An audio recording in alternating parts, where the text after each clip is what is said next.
Well, first of all, I'm a strong believer in transatlantic community. This was the most important alliance in prevailing over the empire of evil in the 80s. And thanks to this alliance, there was the reunification of Germany was possible. And also today, the NATO alliance is proving its effectiveness. And this is why I believe that, first of all, the free world, which is more or less like the NATO alliance plus Japan, Korea, Australia, and some other countries, has to be very watchful, very vigilant to the challenges of the future. One challenge of the future, which I very briefly touched upon during my address today, is China, and you asked about China indeed as well. China is not our enemy. China is our partner, and it should be so. And I believe it's possible that China is our partner for forever, for the foreseeable future. However, as Lenin once said, capitalists will sell us the rope on which we will hang them. And the rope, in this Lenin's saying, is technology. And the West sold or gave away the technology to China and created a huge superpower out of China.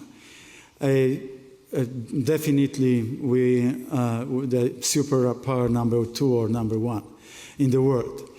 And this is a silent tiger.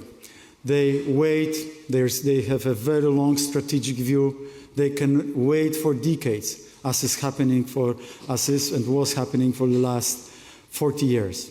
And this is why we have to be, in particular, vigilant to all potential threats coming not only from the side of Russia, but also other looming superpowers. As I said, I believe that a peaceful partnership with Russia is possible, but we cannot be naive. The technology given to China is turned into different pieces of industry or defense industry in particular, which thereafter can create enormous difficulties for the entire world.